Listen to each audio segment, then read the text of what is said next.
right here. Okay, there we go. We've started the recording, and Anne, I'm handing it over to you. Great. Thank you very much, Suzanne.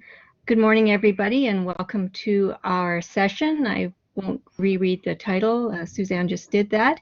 I wanted to let you know that this session is focused on the people in the libraries and the resources in the libraries that can assist your students with maintaining academic integrity. And we hope that you will point these people and these resources out to your students as you're working with them. My name is Anne Matthewman, and I'm the Associate Dean for Learning and Teaching for the libraries. Our speakers today are Allison Fulford, who is the International Students Librarian, Louise Gillis, who's the Data Librarian, and Deborah Hemming, Learning and Instruction Librarian. Their contact information will be provided to you at the end of the slide presentation. So today, Allison is going to talk about understanding the cultural, educational, linguistic barriers that she has found students face when they're learning about academic integrity. Secondly, Louise is going to discuss methods for citing data and statistics. And then Deborah will be talking about the library tools and resources that are available and have been developed by the libraries for your students. So now I will turn it over to Allie. Hi, thank you, Anne. Good morning, everyone. The International Students Librarian role is a fairly new one at the Dal Libraries. I began this work in the summer of 2018. Of course, all Dal Libraries liaison librarians meet with international students as part of their work with specific programs, but my role is to act as a resource person, to assist with immediate questions and concerns, and to connect students with particular subject librarians or library services. I also collaborate with staff at the International Center, and when we're working on campus, have hours at the center to assist students. I work as well with instructors in the EAP, or English for Academic Purposes, and ENSL programs at the College of Continuing Education. I provide library instruction for these students and take care of their library needs as they prepare to enter their academic programs. The Library Guide for International Students is an important resource for these students, as well as for all international students. Please feel free to refer any international students to me if you think they need assistance with academic integrity issues or any other library issues. International students face many challenges when they come to university, some of these shared in common with Canadian-born students. The challenge to adhere to academic integrity principles is one that the Dalhousie Libraries can assist all of our students with. There are some cultural, educational, and linguistic barriers students face when learning about academic integrity. Combating plagiarism at a university must consider many factors. Students come to university from a variety of backgrounds, from many countries, from different cultures. They may come as mature students after years away from education, and some may have poor English language skills, whether they're native-born or international students. So librarians have a role to play to help students overcome barriers they face when learning about plagiarism and how to avoid it. In terms of cultural influences, some cultures have a more collectivist idea of text ownership, so information is shared and belongs to the whole of society. Copying is seen then as a sign of respect, in that imitation can be the highest form of flattery. Copying is not seen as cheating, but as a display of appreciation, of regard, of learning and intelligence.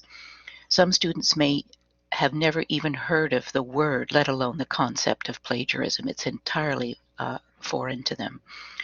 And what is and is not considered common knowledge, which, as you know, is information that is not normally cited, varies across cultures and can be locally defined and understood. In terms of some educational influences, some students may have very little experience with writing papers and with citing sources. They may have attended high schools or other universities that emphasize tests as assessment tools, and these students may plagiarize since they have no experience writing academic papers. So we may see what's called accidental plagiarism in these cases. There is a relationship between fear and plagiarism.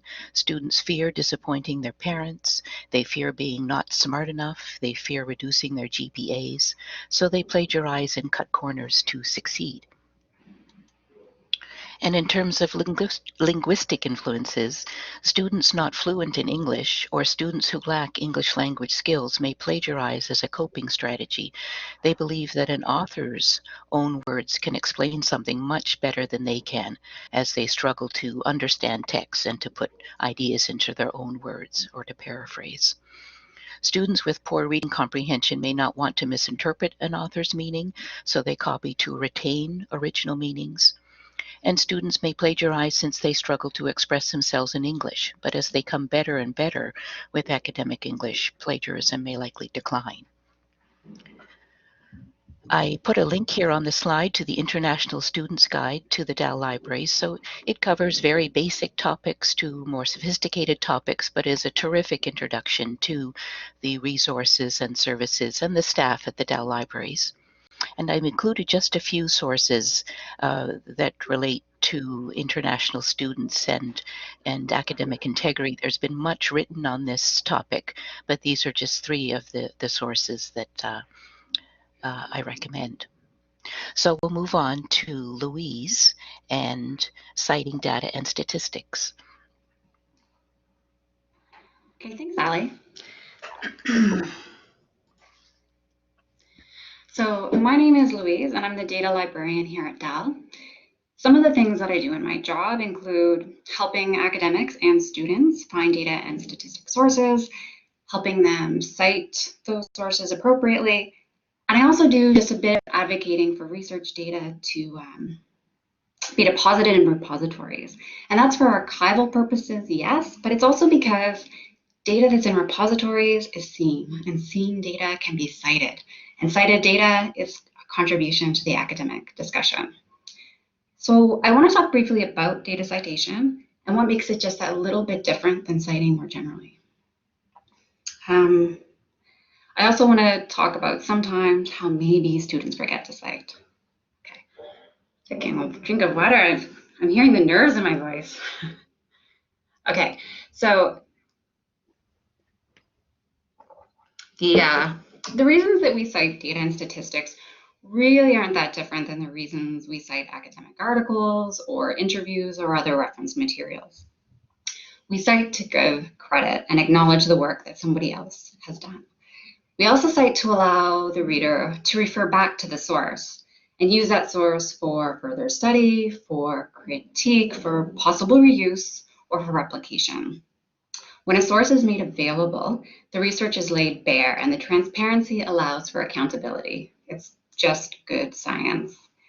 The thing is, though, that data, particularly data generated in the course of a research project, is not always considered a research item or a standalone piece. But if we want to know the story behind a publication, if we want to understand its construction, then we need to be able to know and ideally see the sources. And that absolutely includes data. So researchers, funders, publishers, academia more generally is making a shift. And more, they see the value in data, its importance for transparency, reproducibility. Data is seen now as a research product, one that as consumers we should cite, and one that as producers we should recognize for its value as a metric of use and of impact. It is a part of a person's academic record. So data and statistics then, in brief, are often overlooked as citable items, but their authors deserve credit and the research community deserves that source information. So data, bottom line, should be cited.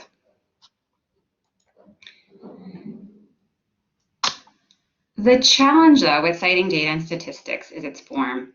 It's very often messy. It might be missing chunks of information, such as an obvious publication date. It may be, I think I've got these, let me just see. Nope, okay.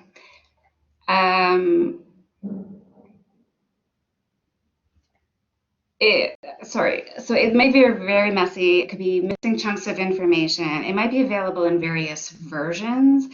Authorship can be really ambiguous. That's when a table of data draws from multiple sources.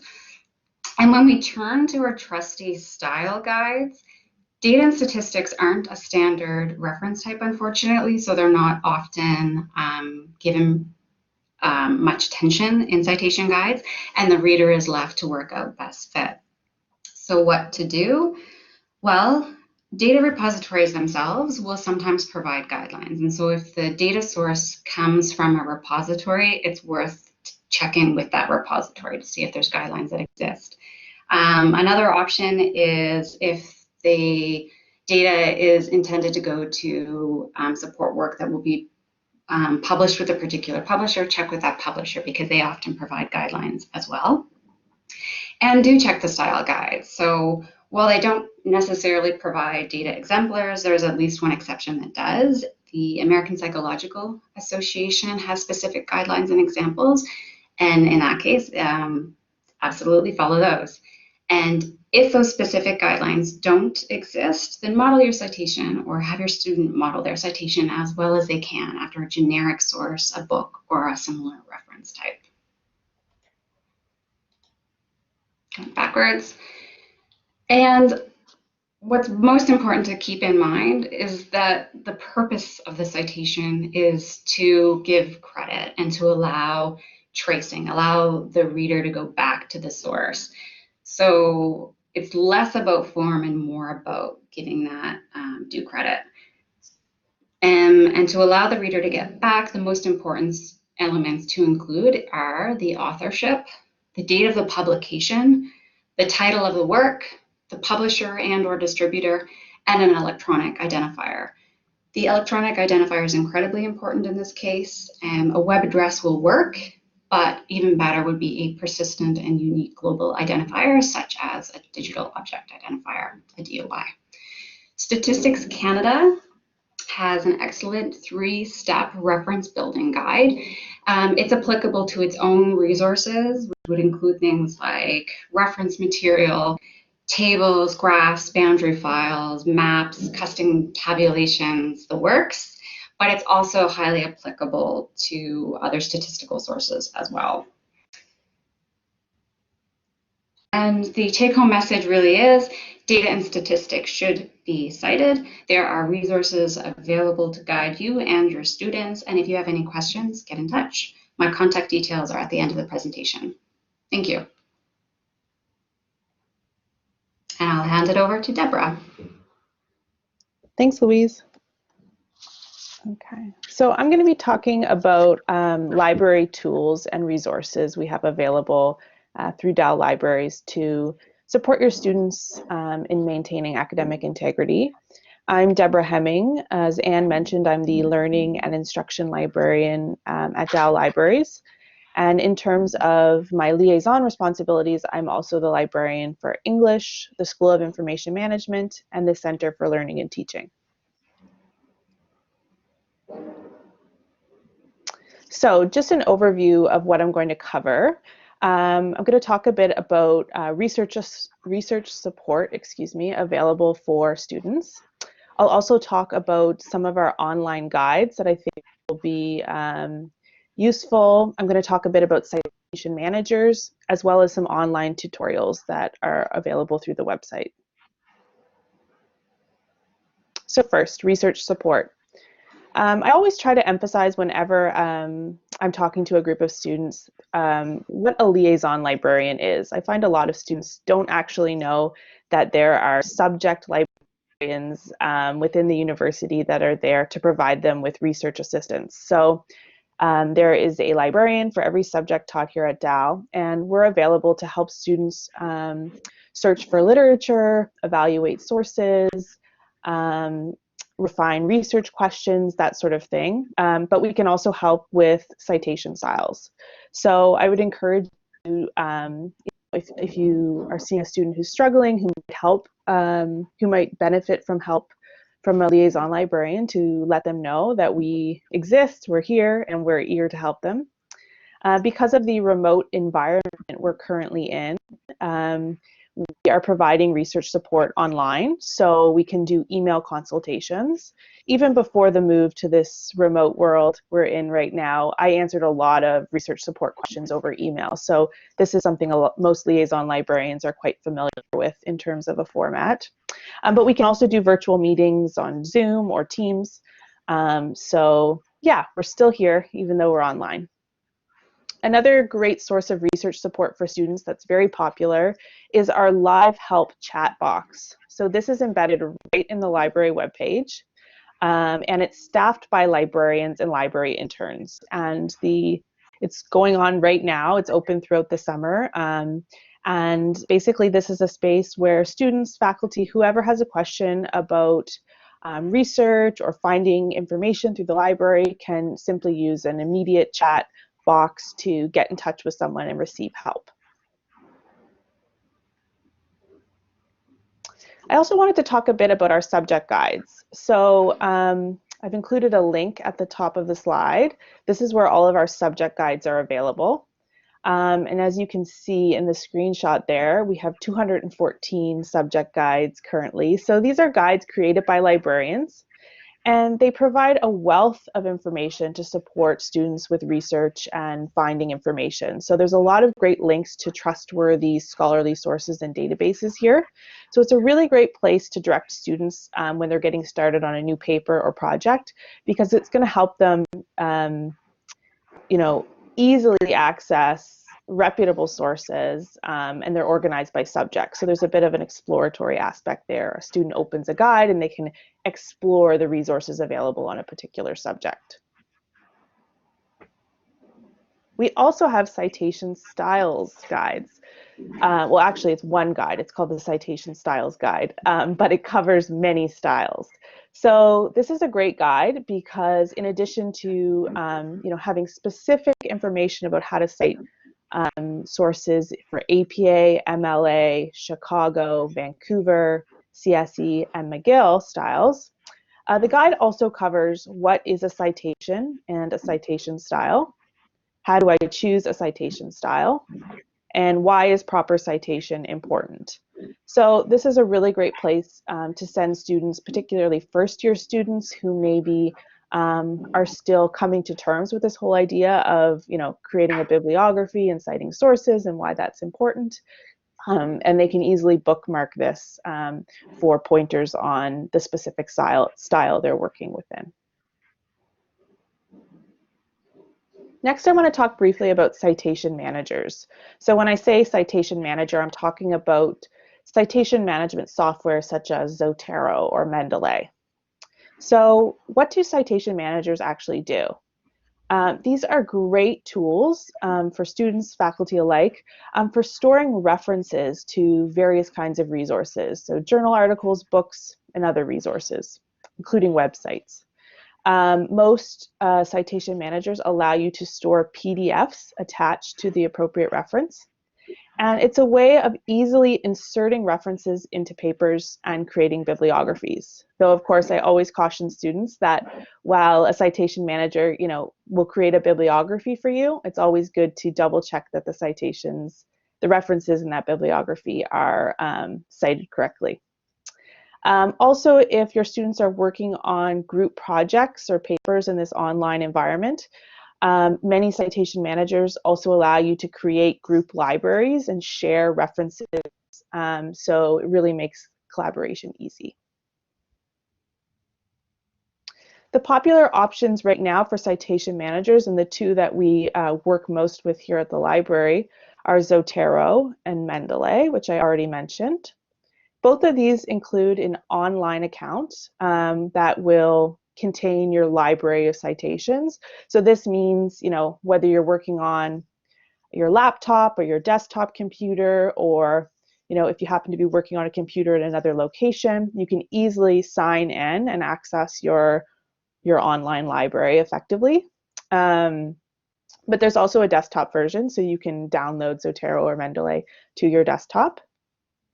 And both of these have plugins for your word processors and browsers. So the plugin for the word processor works to allow you to easily create that bibliography or to insert in-text citations.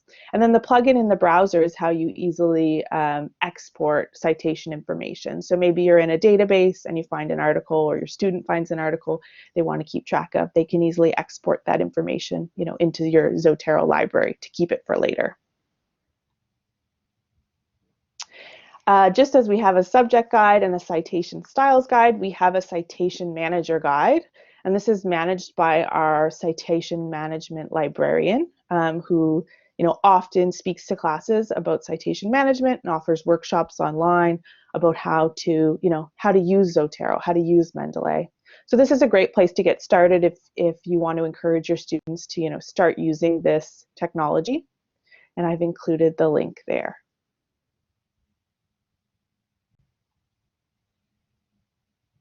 So lastly, I wanted to talk a bit about our online tutorials. These are available through the library website. They're up there currently. And we have video tutorials on a variety of subjects, from basic things like how to use your library card or register your library card to more complex things like term paper research. But we have specific video tutorials related to academic integrity and writing and citing. So I've included links to a number of them here. We have a series of 3 tutorials that are specifically about academic integrity.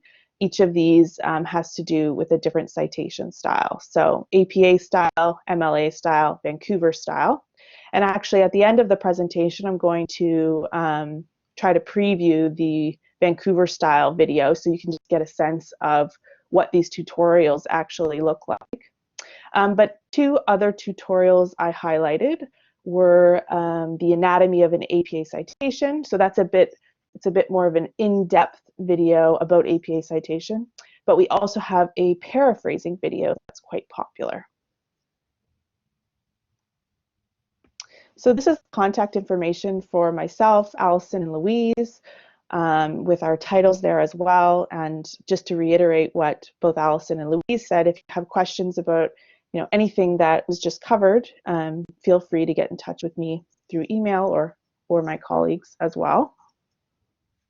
And I'm going to attempt to show that video I just mentioned by sharing my screen, but it did just occur to me that you may not be able to hear the audio. So when I share it, maybe I'll just ask Anne to let me know if you can hear. And if not, maybe I'll just show, 15 to 30 seconds of it so you can get a feel for what the content's like. But I think you'll be missing something if you can't actually hear it. So we'll see what we can do. Thanks very much. So I'm going to attempt to share my screen now.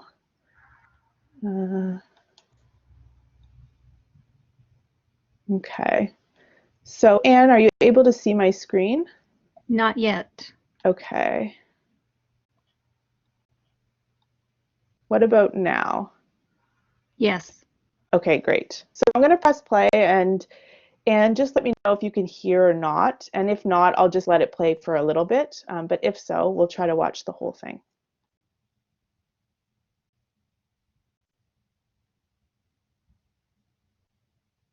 Anne, are you able to hear Lindsay's voice? Not yet, no. Okay, so I don't think we'll be able to hear it then because she's already started talking. So I'll just show the first 15 seconds or so everyone can get a sense for what's there.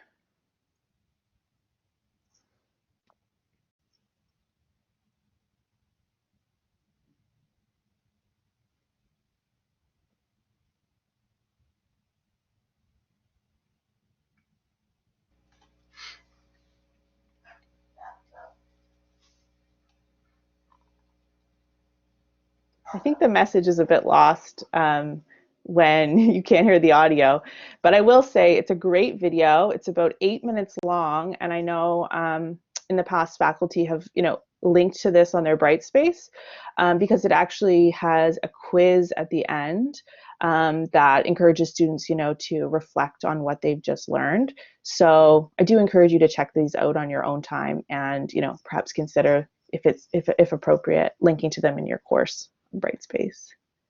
Oops, sorry, stop sharing there. Thanks very Deborah, much. we have a question. Oh, great. What are the reasons for choosing to use either Zotero or Mendeley? What are the pros and cons for each of them? Right. To be honest, I don't know a lot about the pros and cons. Shelley McGibbon, our citation management librarian, is really the expert on both of those.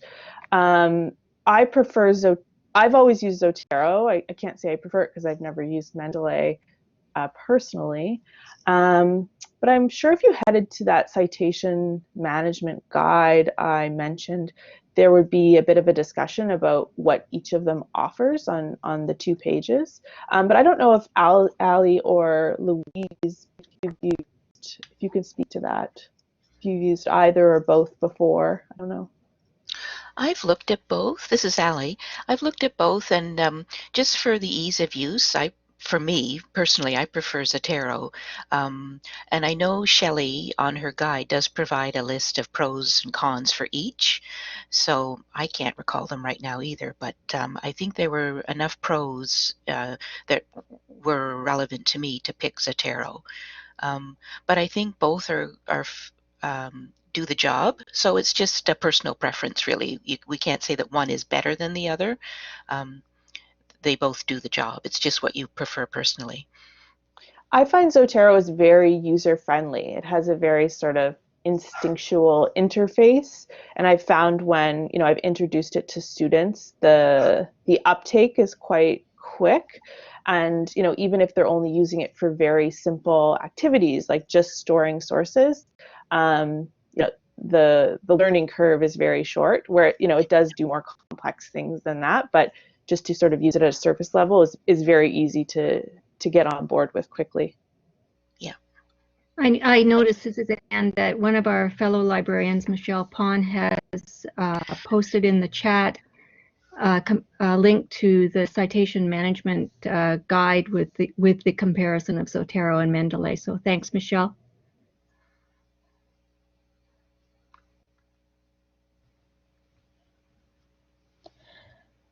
Does anybody have any other questions, either about what was discussed in the slide by each of the presenters, or any other questions relating to the library's support for students?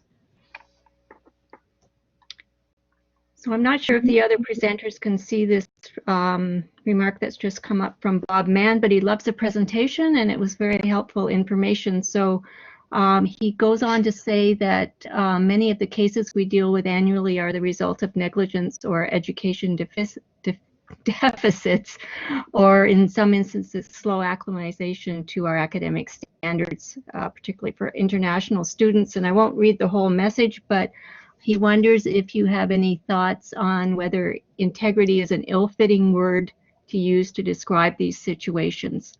And would you be supportive of an academic integrity process that includes a stream for separately addressing these types of things rather than lumping them in with what we colloquially refer to as cheating? That's a long question. You can see it in the chat if you'd like to look at it again. I really like the spirit of this question because, like, this whole idea of not lumping academic integrity in with cheating, because to me, a lot of what we try to teach in the library is just doing high quality research. And so part of that research means evaluating your sources, participating in the scholarly conversation, especially in terms of academic integrity. So that means, understanding that you're one voice in the conversation, but you have to recognize those other voices. So I think it would make the emphasis more on, the emphasis would be more positive, and it would be more about the quality of your research as opposed to sort of trying to avoid cheating, right? Because maybe that's not actually what's going on. Maybe it's just not understanding that this is part of what doing research and writing a paper involves. Yeah, and I would add to that what it involves in Canada in a Canadian context. So yeah, I prefer a more positive approach than the word cheating. And it's just a lack of knowledge about how academic research is done, perhaps. And as I've as I mentioned, some students have never even heard of the word plagiarism, and I would imagine academic integrity. It's just not in their sphere of experience. So it's not like they're doing anything intentional, as I think cheating implies. It's just a lack of information and experience in a Canadian context.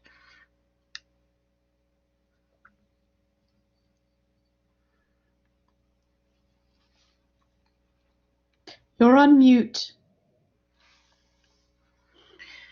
Sorry, I'm on mute. Thank you for pointing that out. That construction noise in the background got bad, so I muted myself. But just jumping in to say that I agree completely, and I think that words matter. So when we label something cheating, it has such a negative connotation. But when you look at the reasons that people aren't doing these citations properly, there's a whole host of reasons.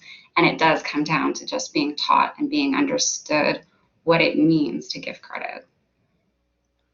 Yeah, I So remember thanks for coming.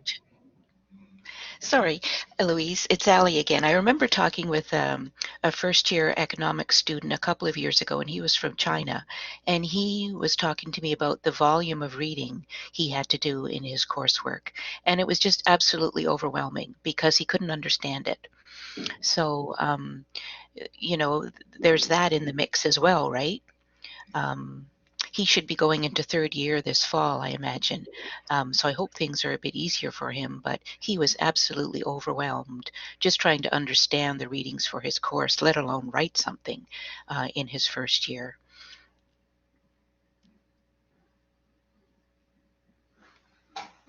I see there's a question there about from Julie about steering students away from, the habit of just Googling for information as opposed to, finding quality sources for their papers. You know, so in terms of library resources that can help students steer away, like liaison librarians absolutely will always advocate for students to be using online databases to find information. And if a student meets with a liaison librarian, or a liaison librarian is invited to provide some library instruction in a class, they're really going to emphasize why that's important and the difference between using Google or even Google Scholar and using the databases we provide access to through the library. But as well, those subject guides I mentioned, they're very much curated to point students in the right direction in terms of finding sources. So they're going to be linking to journals, databases, and websites that are reputable, appropriate to the subject. So that would be my take on that. And we've tried to draw students away from Google by using our own single search box, which is what the catalog is now on the library's homepage. So it's an interface that students are familiar with.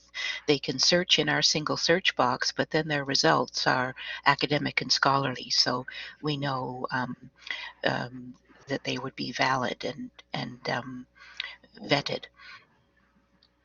I'm just going to add to that we also really try and teach students the difference between what a scholarly source looks like, because Google is something that people will go back to regardless of whether we direct them in another direction or not. It's something that we all use, and it has incredible value. So just knowing that they can themselves evaluate their sources and see if they're appropriate or not. So to look like things for, like who is the author of this? What is their perspective? What is their stake in the information that they're providing? Are they affiliated with an academic institution? Is this in a journal that you recognize? So regardless of what search engine or what database they use, to look at the source and evaluate it critically.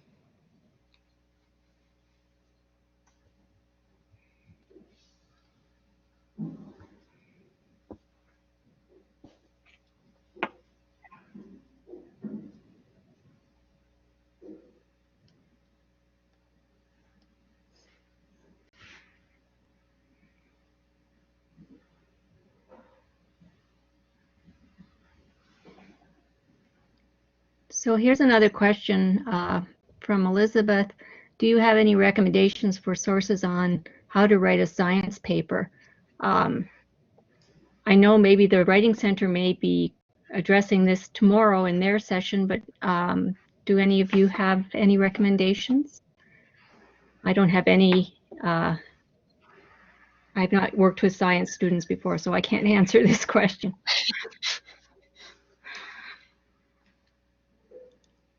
I work with engineering. Sorry, Louise. I work with engineering students mostly, so I know there are lots of books in the libraries about technical writing, but I don't know if that's appropriate to science. And I was just going to add that I'm with psychology, with neuroscience, that there's certainly library resources. And yes, I expect that tomorrow that there's going to be some advice on how to write science papers. I believe too that the Writing Center does a guide or two, but offhand, I wouldn't. Yeah, I'm not going to be quoted on that.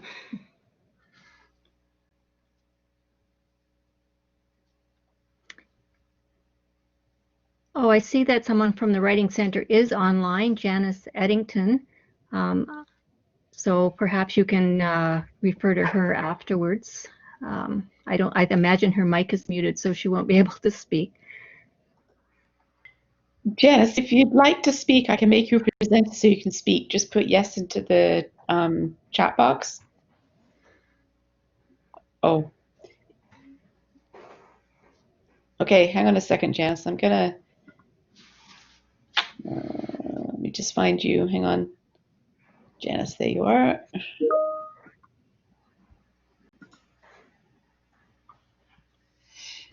Hi, can you hear me? Yes, I can. Hi. Go ahead.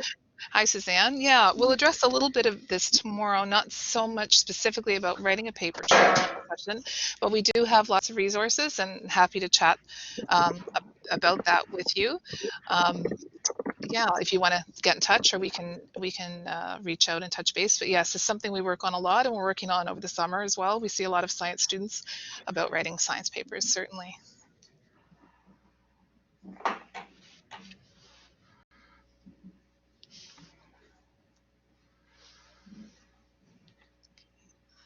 And I'll just add, since the mic is still on there, that yeah, we also work with AI specifically for science students. And I really like some of the comments on the citation of data and that kind of thing, because that comes up a lot with science students. So thank you. This has been a great session.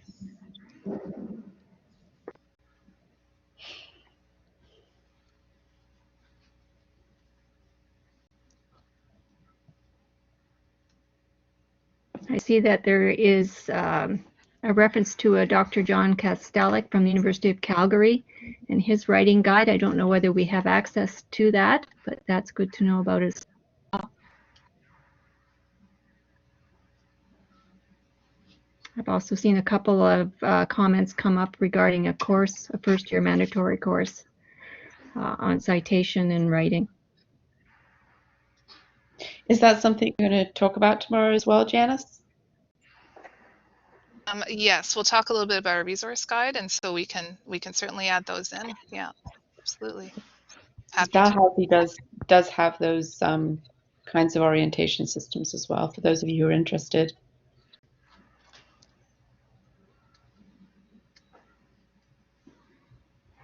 Yeah, thanks, Margie.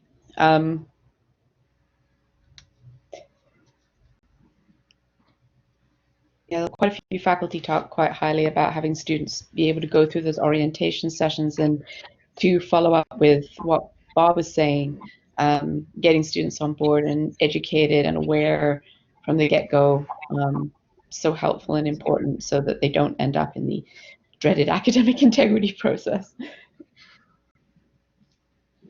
I see Julie has put the link in for the paper that she was just talking about, so it will be there in the chat and available afterwards. Thanks, Julie.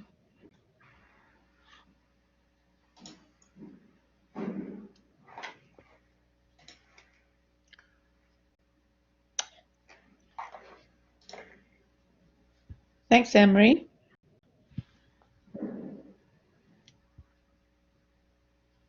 I believe there may also be something in the Start on Track modules that are coming up as well through the Student Center.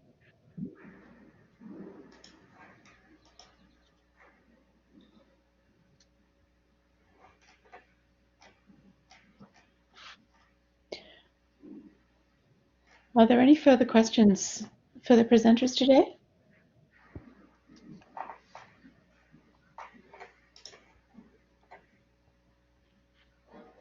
There's a question from Jen about whether you can add this to Brightspace, a list of required readings. If I use Zotero or Mendeley to prepare a list of required readings for my students, can I add it to my Brightspace course page?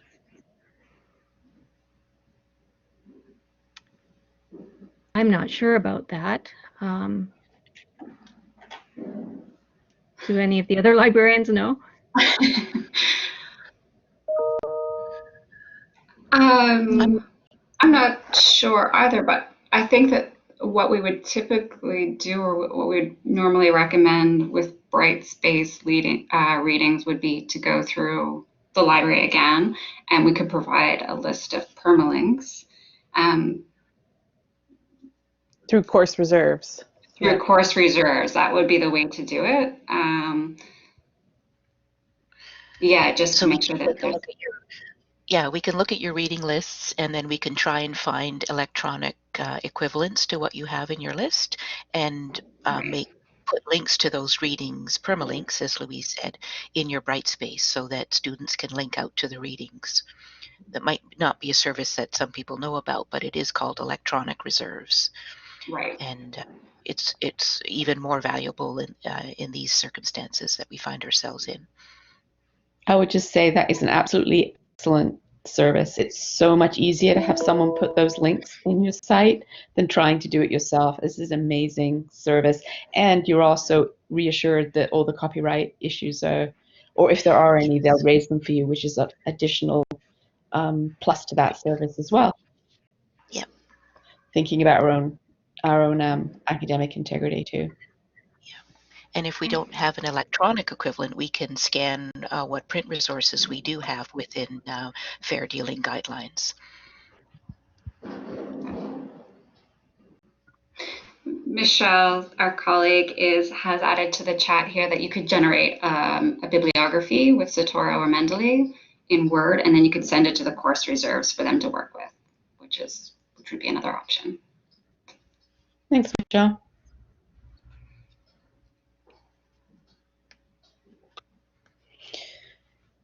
Anybody else with a question?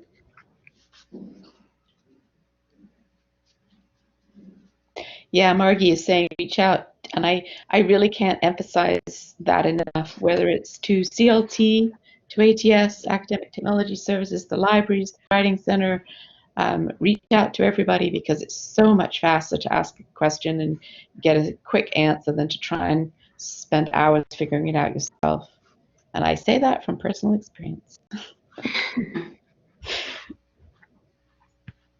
Okay, it looks like we've come to the end of the questions. So let me just thank all of the presenters today for sharing their wealth of experience, and to make a plug again for getting in touch with them. And thank you everybody for joining us today at the session. And join us again tomorrow. We have 2 sessions, as I already mentioned, one that the Writing Center will be running, and we'll have a general question and answer session in the afternoon as well. I would also mention that the session that was supposed to run yesterday and that was canceled will be running again, not again, it will be running instead on Monday, I think at 10 a.m., but you can look on the CLT website for that. That one is focused on tech savvy and understanding some of the tools around academic integrity and plagiarism. Thank you, everybody. Hope to see you tomorrow. Bye-bye. Thank you, Bye. Suzanne. Thank you.